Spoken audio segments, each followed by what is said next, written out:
ओम गण गणपते नमः। ओम नमः शिवाय।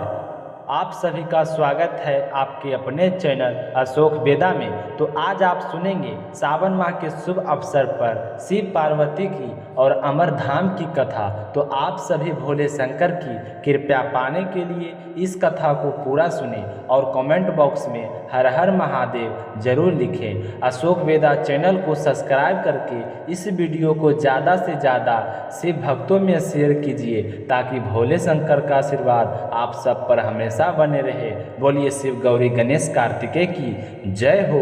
एक समय की बात है, माता पार्वती जी ने महादेव से पूछे कि ऐसा क्या है कि आप अजर अमर है, लेकिन मुझे हर जन्मों के बाद नया स्वरूप लेकर जीवन चक्र में आना पड़ता है, फिर वर्षों तपस्या करके आपको प्राप्त करना पड़ता है। जब मुझे हर जन्म में आपको ही पाना है तो मेरी तपस्या और इतनी कठिन परीक्षा क्यों लेते हो?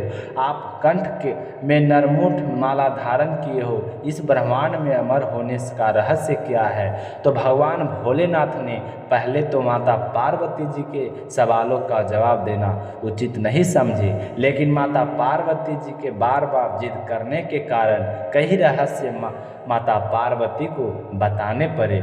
इस कथा को शिव भगत अमृत की कथा के रूप में भी जाने जाते हैं और हर साल आषाढ़ पूर्णिमा से लेकर सावन मास की पूर्णिमा के बीच बाबा अमरनाथ यात्रा के दौरान इस कथा को बड़े ही श्रद्धा भाव से सुने जाते हैं। पौराणिक कथा मान्यताओं के अनुसार बाबा अमरनाथ की गुफा वह गुप्त स्थान है जहां भगवान शिव ने माता पार्वती को अमर होने के गुप्त रहस्य बतलाए थे। उस समय दो ज्योतियां के अलावा तीसरा कोई भी प्राणी नहीं था। ना गले में नाग था, ना भोले नाथ के नंदी और ना ही सिर पे गंगा, ना ही गणेश जी, ना ही शिवगण और ना ही कार्तिकेय। जब पति पार्वती माता को उस गुफा के इस कथा को सुनाने के लिए लेकर जा रहे थे तो महादेव ने सबसे पहले नंदी को पहलगांव में छोड़ा। एक गुप्त स्थान की तलाश में भोले बाबा ने सबसे पहले अपने वाहन नंदी को छोड़ा। कहा जाता है कि जिस जगह नंदी को छोड़ा था उस जगह को पहलगांव के नाम से जाना जाता है। आज भी अमरनाथ की यात्रा यहीं से शुरू होती है। पहलगांव से आगे चलने पर भगवान शिव ने अपनी जटाओं से चंद्रमा को उतार दिए। जिस जगह चंद्रमा को छोड़ें वह जगह चंदनबाड़ी कहलाती है। उसके बाद भोले शंकर ने गंगा जी को अपनी जटाओं से पंचतरणी में छोड़ा और कंठाभूषण सर्पों को शेष नाग पर छोड़ दिए। इस प्रकार अमरनाथ यात्रा में इस पड़ाव का नाम शेषनाग पड़ा और गणेश जी को अगले पड़ाव पर छोड़ दिए, जहां अमरनाथ धाम यात्रा में पहलगांव के बाद अगला पड़ाव जो गणेश टोप के नाम से जाना जाता है। मान्यता है कि इस जगह पर महादेव ने अपने पुत्र गणेश जी को छोड़े थे। इस जगह को एक अनन्य नाम का महागना का पर्वत के नाम से भी जाना जाता है। इसके बाद भोले शंकर ने जहां पिसु नाम के कीड़े को त्यागे थे उस जगह को पिसु घाटी कहते हैं। इस तरह महादेव ने अपने जीवन देनी 5 तत्वों को स्वयं से अलग किए थे और माता पार्वती संग एक गुप्त गुफा में प्रवेश किए।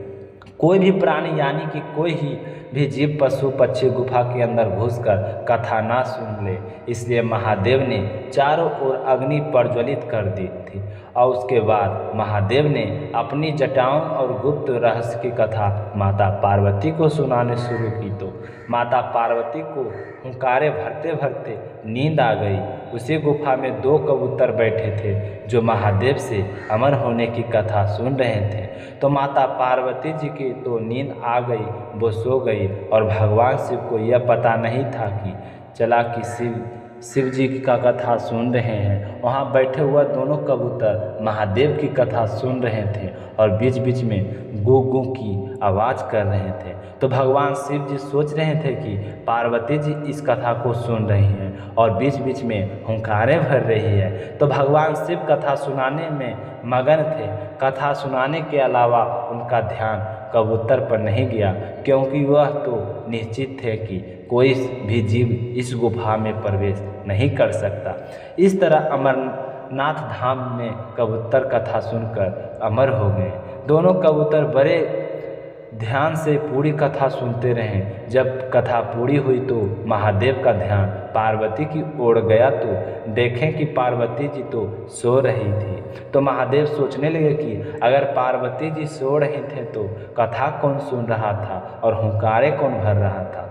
तब उनके दृष्टि से वहाँ बैठे दो कबूतरों पर पड़ी तो महादेव को क्रोध आ गया। महादेव का क्रोध देखकर वह कबूतर का जोड़ा महादेव के चरणों में आया और बोला कि भगवान, हमने आपसे अमर कथा सुनी है, यदि आप हमें मार देंगे तो आपकी यह कथा झूठी हो जाएगी और आपके अमरता का महत्व खत्म हो जाएगा। इसलिए हे प्रभु, हमें पथ प्रदान करें। उन कबूतरों को विनती सुनने के बाद महादेव ने उन्हें वरदान दिए कि तुम सदैव इस स्थान पर, इसी गुफा में शिव व पार्वती के प्रतीक चिन्ह के रूप में निवास करोगे। इस तरह वरदान पाकर वह कबूतर का जोड़ा सदा के लिए अमर हो गया और यह पवित्र गुफा अमर कथा की साक्षी हो गई। इसी तरह इस पवित्र स्थान का नाम अमरनाथ पड़ा। मान्यता है कि आज भी इन दो कबूतरों को दर्शन जो भक्त अमरनाथ यात्रा पर जाते हैं उन्हें अवश्य होते हैं। अमरनाथ गुफा में यह भी प्रकृति का चमत्कार है कि अमरनाथ की यात्रा के दौरान वहाँ गुफा में बर्फ शिवलिंग का आकार ले लेती है। गुफा के अंदर मौजूद शिवलिंग किसी आश्चर्य से कम नहीं है। इस पवित्र गुफा में एक तरफ माता पार्वती जी और गणेश जी के भी प्रतिबिंब बर्फ के रूप में दिखाई पड़ते हैं। जो भी शिव भक्त इस कथा को सावन के महीने में रोजाना सुनता है उस पर भोले शंकर की आशीर्वाद बना रहता है। भोले शंकर की जय हो। आज की कथा आपको कैसी लगी कमेंट करके ज़रूर बताइए और सावन के महीने में भोले शंकर की ऐसी कथाओं को सुनने के लिए अशोक वेदा चैनल को सब्सक्राइब जरूर कीजिए। आप सभी का बहुत बहुत धन्यवाद।